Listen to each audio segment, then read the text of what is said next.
Joining me now on the Fly the W podcast, he is your Emmy award-winning host for Cubs Live pre and post game, and he's also the master of ceremonies for Cubs convention, Cole Wright. Cole, how you doing, buddy?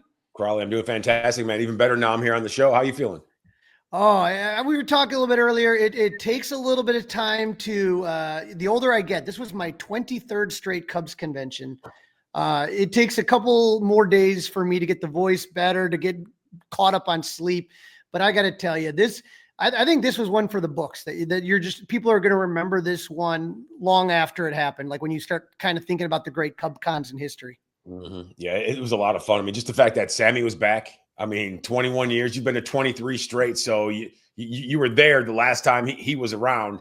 And for him to be gone for so long and the thunderous ovation that he received, I mean, the only thing that was one step better was the ovation that Rhino got. Oh, I mean, how much better can it be to have Ryne Sandberg in attendance, looking healthy, ready to roll, and just for him to let everybody know that the applause and the ovation that he was given is the best medicine that he can get.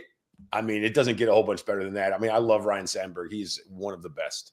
Well, Cole, it's funny because I'm there, I'm at the thing, and I'm at the Cubs convention opening ceremonies, and I watched it on TV, and it's cool, but it just doesn't compare. It's like a live concert, a live baseball game. When you're there, it's a completely different atmosphere. I don't think it's so like when Sammy came running out with the American flag, when he was announced as the class of 2025 Cubs Hall of Fame, along with Derek Lee. And he comes out with that flag, that iconic image that everybody remembers in 2001. I mean, the place just blew up. And the Rhino one, just unreal. And I laugh because, you said right after, because Tom Ricketts comes out, Wayne Messmer does his thing, but there's, they've started that the last couple of years of doing the induction or the announcement of the Cubs class of Hall of Fame. And then you have to follow that up. And you made a comment about that. Like, how do you follow that up of Sammy Sosa running around with the American flag first time in 21 years? How do you follow that up? Yeah. And it's funny because it reminded me of a scenario where there was the Bricks and Ivy event was at Tom Ricketts' house. And, I was told that I had to fill in for Ryan Dempster as the auctioneer. This is last year. And I was like, all right, cool. Yeah, I've seen Demp do it. Like, I can take some notes. He's fantastic at it. Let's see if I can, fill those shoes as best as I can. And they said, okay, at the end of the night, Eddie Vedder's going to give an impromptu, concert. I guess it wouldn't really be impromptu if it was on the schedule, but either way, they said at the end of the night, he's going to, close everything down with this concert. So I get there about an hour before I was supposed to go on. I had other things I had earlier in the day. And when I get there, Eddie Vedder's on stage. So I'm like, hold on a second. What happened is he doing one after at the end of the night too? And they're like, no, he's just decided to do it right now. So I'm like, okay, so I have to go on after this intimate concert by Eddie Vedder, a Rock and Roll Hall of Famer. So yeah, I had to go on after him. And then I was in between Oz Perlman, the illusionist. I don't know if you ever seen Oz Perlman, the guy who will grab something from like 1986 and it'll be in his back pocket. And you're like, how did this guy get that? Because this was in my house in 1986. And so I was in between a fantastic sandwich. I don't know how I got smashed in between those two cats, but I told everybody I apologize for, letting your spirits down in between here. So it's kind of the same scenario. They always have me go on after big time cats. So because they know you can handle it. Well, I don't know about that. I guess I'm an easy target. If they want to boo after that, then I'm the guy. Well, I got to tell you, I got to ask, this is now like your third straight year emceeing the opening ceremonies, right? Yep. And so when do you kind of start preparing, like putting pen to pencil, kind of looking at the list, coming up with ideas, nicknames? How long before that happens, or is it more spontaneous? Well, they send me a kind of a run of show because, everything is kind of planned out, but they have a rundown. There's other things that are in teleprompter. You see that the big screen TV that's right there, but none of anything that I have is in that. So, I make sure I prepare for the opening ceremonies just like I would for Cubs Live or Cubs postgame live, the exact same way. So once I get the rundown, I have the list of names, who's coming where, and how everything is mapped out. from me getting the introduction, coming on stage, welcoming everybody in, giving them kind of the play-by-play, blow-by-blow of what's to come, then the intro of Wayne, the introduction of the Hall of Famers, and then go back out there and get everything started, starting with the alumni, the younger players, guys on the 40-man, the coaching staff. So, I mean, they give us that rundown and let us know what it's going to be. So I feel like that for me is I have my notes and I also have the rundown. And I always like to go, and I have a little piece of information on every single dude. So whether it's, I don't know, it's James Triantos or Billy Williams, I try to be prepared and some guys I don't need those stats for. Even if I don't need them, I always write them down just to kind of re-jog my memory. And, you don't have to look and it's a little bit easier. So things like that always keep me in the know. Because your adrenaline's pumping. DJ Steve Smooth is out there playing the songs, and it's just like you could just see it in these pictures that I took here. I mean, you are just fired up. Thank you. Yeah. I mean, I always try to think like, you have to play to the crowd, because I was speaking with Pat Hughes before, and obviously Pat, he hosted a Cubs convention or two in his day, and he was very complimentary. And, those compliments from Pat, the Hall of Famer, are always huge to me. But he and I spoke how it's not necessarily what we do. And a lot of people are like, well, you're supposed to be able to do that. I'm like, oh okay, I would agree. However, it's not like going in and hosting a TV show before or after a ball game, or even being on the field hosting that same show. Because when you go out there and you do that, aside from the introductions, the emphasis, and you're the focal point. Everyone's looking at you, as opposed to being in an empty TV studio with maybe just a few people there. Maybe there's a tour coming by, or even when you're at the ballpark, like they're looking at cats shagging balls, guys, getting ready for pregame. Like maybe there are a few eyes on, Cliff and I, or Joe and I, or Dex and I, whoever it may be, but we're not the main focal point. Like everybody came to see the game, like as opposed to Cubs convention, everyone came for Cubs convention. And, if I were to do a crummy job, which, I hope that would never be the case, like I would not be out there hosting Cubs convention again. So that's like, and Coom was like, man, it's like, I want to know where you get all this energy from. And I'm like, I had a few coffees today, and the fear of failure. So if you don't do the job the right way, we're going to take those duties away. So I feel it's an ultimate responsibility, and to be able to be out there for Cubs convention, and to be able to be that guy who gets it off the runway and keep those vibrations high all weekend. Well, I messaged you right away when that Sammy apology came out, and then Ricketts responds, and then we find out he's going to CubsCon. Did that take it up to a different level for you to know that Sammy was coming back, and just the length of time? That's the thing that always blew me away, is you just kind of forget how long it's been since CubsCon, but even since he's been in Chicago. Yeah, his absence can buy an adult beverage. I mean, 21 years. I mean, how crazy is that? I mean, and when you and I were messaging about him being back, and, I was coming back, we had to go into work that day. And as I was driving home, like, man, you got me all extra fired up all over again, driving down Irving Park Road. I don't even care about the red light cameras and speed cameras on the bridge that I'm sure I'm going to get popped for in the parking garage at O'Hare, when I park for a flight. But either way, man, like I was all excited.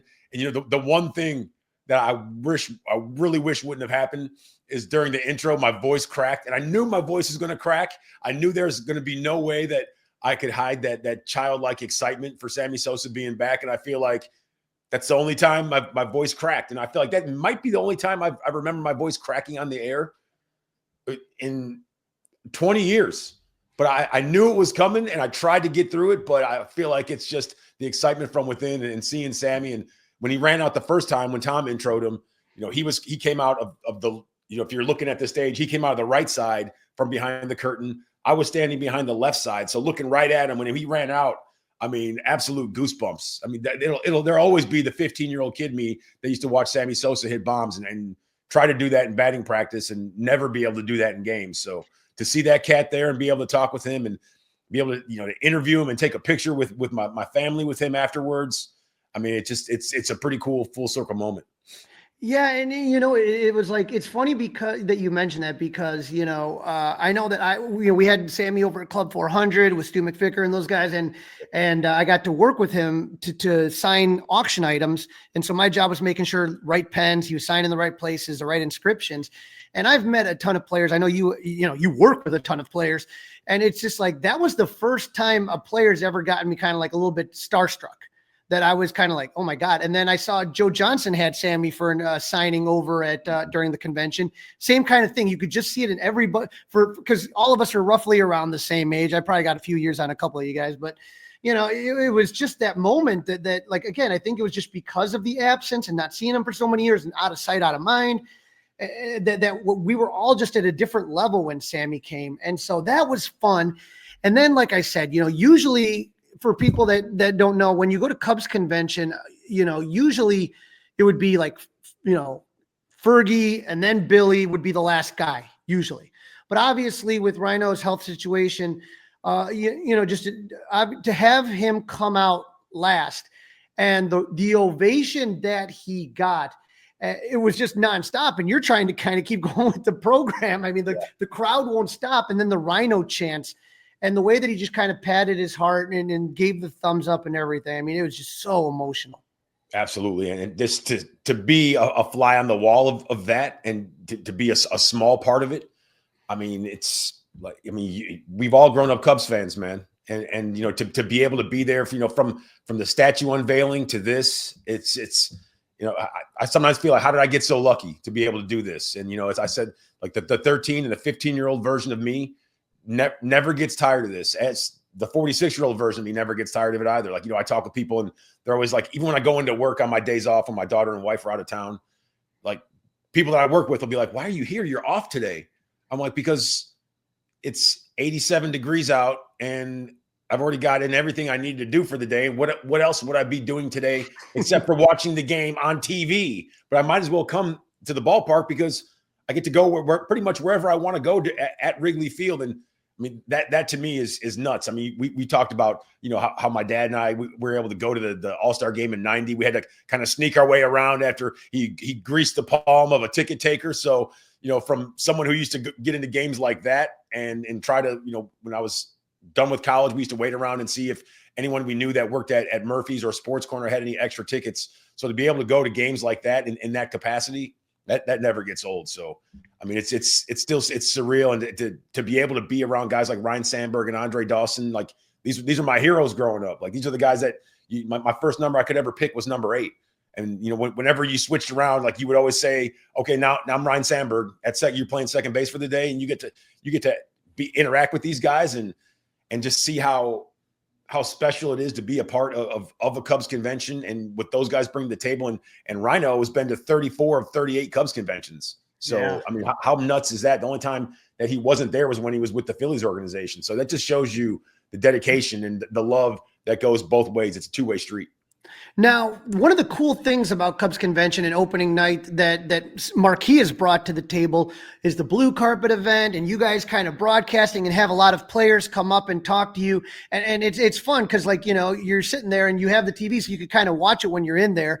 And one of the things, you got to talk to Craig Counsell and, second year coming around here. And I liked what he said when he was talking to you and Boog, where he said, bring on the expectations. And that kind of reminds me of Joe Madden a little bit, we want the expectations. That means people expect you to do well. Yeah. And you never would want to be somewhere where it's like, okay, well, this year we're just going to, let's see how many wins we can get in that last place slot. That's never the expectation here with the Chicago Cubs. And, I know there's other teams out there that seem to be doing a whole lot more spending. It's not even like they're seemingly spending more. It's that some teams are spending ridiculous amounts. And in all reality, not every team can do that. So I feel like for us to be able to go out there first things first and win the division, you can go out there, you can take the Central. Like I always tell like young kids that are in school that are looking to get into broadcasting, I would say all you need is a ticket to the game. So getting that degree essentially is your ticket to the game. And in baseball, that ticket to the game is a postseason berth. Mm-hmm. You don't always have to be the best team in baseball that year to go out there and find yourself battling for a World Series championship. And getting that ticket to the game right now is what they need, because they haven't had a ticket since 2020. And it was clearly a nosebleed ticket because, they got those tickets punched by the Marlins. So, getting over that and getting another postseason win, I think, is where we want to be right now. And you have to things need to be gradual. I mean, not everyone can be that team out West that has, $1.4 billion in deferred money. That's not realistic. So I Well, mean, one guy that could help really is. punch that ticket clearly, you got to talk to him, was Kyle Tucker. I don't think there was any Cub fan that wasn't excited to see him come to Chicago, Yeah. and he gets to experience CubsCon for the first time. What was it like talking with Kyle Tucker before Cubs convention? It was cool. I mean, he seemed like he was ready to roll. I mean, he seems like he's bought in. I mean, they didn't have to go to arbitration, and hopefully we'll be able to get him to a long-term deal. I just think that the one thing I wanted to be able to push to the forefront was the fact that these Cubs fans, man, like they're all about it. Like whether it was singing happy birthday or just for him to be on stage and see what a Cubs convention is all about and see how other teams, they have fan fests. The Cubs have a convention. It's like, Fortune 500 companies have conventions, things that are on a larger scale are convention worthy. And I feel like the Cubs fan base and, what they bring to the table each and every single season, that is convention worthy. And I feel like, not to take anything away from the Houston Astros, but Kyle Tucker, I think now he knows that he's used to playoffs and World Series. He needs to bring that from Houston and make that a norm and a regular occurrence once again here with the Cubs. Another guy you got to talk to beforehand was Matt Shaw. And Cole, sometimes guys just look the part. You know what I mean? Like where you're like, okay, that guy's an athlete. He's a ball player. He looks like he's ready for the part, and who knows what's going to happen. Is there any other kind of player that you saw that you looked at and you were like, that he looks like, the famous saying in spring training, I'm in the best shape of my life, right? Yeah. Was there anyone like, I felt like Jordan Wicks looked a little bit different. A couple other guys. Yeah. Yep. Was there anyone that you kind of looked at and you were like, okay, this guy looks like he's ready to play like today? Moises Ballesteros, he's slimmed down a lot, and we know how the bat talks. And hopefully, him slimming down, he added muscle, shed a little extra, and there won't be a big difference in what he's able to do in the batter's box. And hopefully, it elevates his catching game, because I feel like there's a time in everybody's life and career when they realize, okay, what I've been doing is fantastic. It got me here, but now I need to go and a little bit above and beyond. And I think that's where Moises Ballesteros is at. Porter Hodge, I mean, he looks like a dog, man. I mean, there's really no way around it. That dude's throwing, pepper flakes, and he looks like he's really ready to roll. He looked like he was in really good shape. I mean, I'm no strength and conditioning coach, but looking at guys having played ball, looking at other cats who, okay, something could really pop right here with this guy. And I feel like when you're in peak physical performance and you happen to throw triple digits, that never hurts. I mean, another guy who throws gas, who is in much better shape, Luke Little.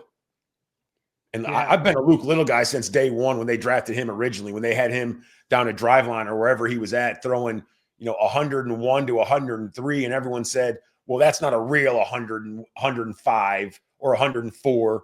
Like that's more like 100, 101. And I'm like, well, this kid's 19 years old and he's lefty and he's 6'8". I'm like, what? Who in the world sits there and discounts any of that? I'm like, well, he can only do it for like one inning. And like, this is what some scouts would say. And they would said bad body. And it's like, he's 19 years old. What 19-year-old that just came out of college that throws triple digits doesn't have a bad body? I mean, at some point, you're going to have to realize, okay, this is what it's going to take for me to compete against these big leaguers. And I think that Luke Little is right there. And I think when he's on balance and on plane and is driving downhill, and I think he's a tough customer to deal with, man. And like I said, I've always been a fan of his. And, hopefully this year is the year we see him really be able to take the reins on whatever role is offered to him. I would love to see him flourish this year, man. Like he and Daniel Palencia. But like, I like guys who throw gas. I do. I mean, it's tough to hit. And if you can mix pitches and you can do what needs to be done, that's the easiest way to throw water on a fire. I mean, we've gotten to know Luke a little bit over spring training, and his parents, they're just wonderful, wonderful people. Yes. But I got to ask you, did you laugh on opening day like we did when they were announcing the lineup and just alphabetically Little next to Madrigal? And it was, it almost seemed like a play on words, like Little Madrigal. It's like, you could have just said he was small. Like, oh no, that's the way everything's lined up alphabetically. So yeah, he makes anybody look small. I mean, if I were to stand next to him, I probably wouldn't enjoy it. I don't enjoy standing next to Jim Obojkovic. I know Big Jim. Big Jim. And Jim and I had this conversation at Cubs convention. I'm like, man, you're like every bit of 6'7" almost. and at 6'3 3/4" or whatever it may be, it makes me feel small. I'm like, man, I'm gonna have to get away from you at some point. Like, let's just handle our business right here and let's move things along. And I know he feels that way when he's standing next to guys like Luke Little, or it's anyone who's 6'8" or in that realm. It's tough. A little Tim Stoddard or Lee Arthur Smith. Absolutely. And Big Lee, like I said, he's got the biggest hands in the history of hands. I mean, I know that a baseball probably felt like, like a ping pong ball or something like that when he was sitting there gripping it. His hands are enormous. And like I said, it's not just are they big and long. I mean, they show you that they've done tons of work over the years. Like, you shake his hand and you feel like, all right, I'm gonna need to go to the gym for at least 2 hours after this. And that was another thing for me that I think, with all the Sammy and and obviously with everything Rhino's going for, I think people kind of forget that we almost lost Big Lee. And to see him come back, it was, to see his teammates hugging him and all that stuff that he had a health scare, man. And it's just one of those things that so great to see him. And it was, like I said, when I look back to it, I think this is going to be a Cubs convention that definitely sticks in my mind for, like I said, 23 years. There's certain ones that stick out more than others. And I think this is going to be one of those in a positive way. And I'm hoping that this is, when we are done with this season, we kind of said, okay, this is where it all kind of started, Absolutely. And I don't know what the other active or living Hall of Famer count for other teams is like, but I would go out on a limb and say the Cubs living Hall of Famer count, like with their legendary status. I mean, everyone that's a Hall of Famer is legendary, but there's something to be said it's a little different when Billy Williams walks in a room as opposed to Craig Biggio, if that makes sense. You know what I'm saying? Like, I feel like there's guys that you saw that interacted with other players of yesteryear. And when you get to see them and you get to interact with them or just have a quick glance of them, it's like, okay, Billy Williams is our closest link to Ernie Banks. Certain things like that. Like, I had the opportunity to meet Don Newcomb one time, and I'm like, well, that's as close as I'm ever going to get to meeting Jackie Robinson. So the things like that, there's those bridges when you are able to meet certain guys. So I just feel like, having all of our Hall of Famers around and present, and the ability for youngsters to see them and to know that Ferguson Jenkins threw 267 complete games. I mean, come on, that's bananas. Like I said, most people would love to be able to throw 100 games in their entire career, let alone 267 complete games. That's nuts, man. So to have those guys around and present and be able to have the next generation of Cubs fans see them, I think that's a pretty special thing. Well, I got to tell you, the Cubs and Marquee, just the way everything flows, just how they have it. Like I said, how they have everyone come out, and at the end, the Cubs Hall of Famers and then the Hall of Famers. You guys do just a tremendous amount of work to put on just a fantastic, Cubs convention. And like I said, this year was no different. And not only that, Cole, just how great you guys are doing everything with the Cubs Live pre and post. I feel like we're blessed to have the talent that we have in Marquee, and really just enjoy watching the games. And when I can't be, even when I'm not at Wrigley, I'm at home watching. Like, Marquee's on 24/7. You guys are just killing it.